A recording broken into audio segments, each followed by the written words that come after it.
5 ফেব্রুয়ারি 40 বছরে পা রাখবেন ক্রিস্টিয়ানো রোনালদো।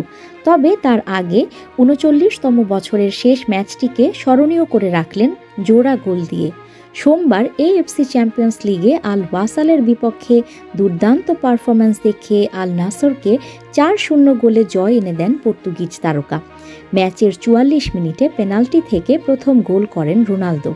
এরপর ৭৮ মিনিটে দ্বিতীয়বার প্রতিপক্ষের জাল কাঁপান তিনি।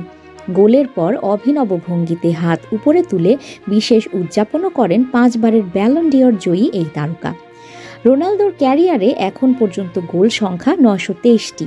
বয়স ৩০ পার হওয়ার আগে তার গোল সংখ্যা ছিল ৪৬৩টি, আর ৩০ বছরের পর থেকে এখন পর্যন্ত করেছেন ৪৬০ গোল। বয়স বাড়লেও গোল করার ধারাবাহিকতা ধরে রেখেছেন তিনি। সম্প্রতি স্প্যানিশ সাংবাদিক এদু আদুইরিকে দেওয়া এক সাক্ষাৎকারে নিজেকেই সবচেয়ে পরিপূর্ণ ফুটবলার দাবি করেন রোনালদো।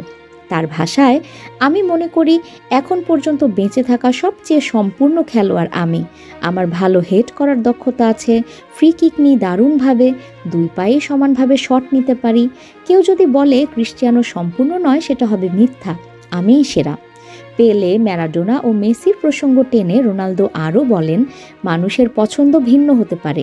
কেউ পেলে, ম্যারাডোনা কিংবা মেসিকে এগিয়ে রাখবেন, সেটা আমি সম্মান করি। তবে পরিসংখ্যানই আমার হয়ে কথা বলে। ইতিহাসে আর কোনো ফুটবলার আছে কি যে হেড, বাঁ পা, পেনাল্টি কিংবা ফ্রি কিক মিলিয়ে সবচেয়ে বেশি গোল করেছে? আমি শীর্ষ ১০ ফুটবলারের মধ্যে আছি যারা বাঁ পা ও হেড দুই জায়গাতেই সবচেয়ে বেশি গোল করেছে। এছাড়া ক্যারিয়ারের শুরুর দিকে বার্সেলোনার কাছ থেকে প্রস্তাব পাওয়ার কথাও জানিয়েছেন রোনালদো। তবে শেষ পর্যন্ত স্পোর্টিং লিসবন থেকে ম্যানচেস্টার ইউনাইটেডেই যোগ দেন তিনি। বিশ্বকাপ খেলার ভবিষ্যৎ প্রসঙ্গে রোনালদো বলেন, বিশ্বকাপ এখনও ১.৫ বছর বাকি। আমি খেলতে পারলে ভালো, না পারলেও এটা নিয়ে কোনো বড় আফসোস থাকবে না। নিউজ ডেস্ক, সংযুক্ত।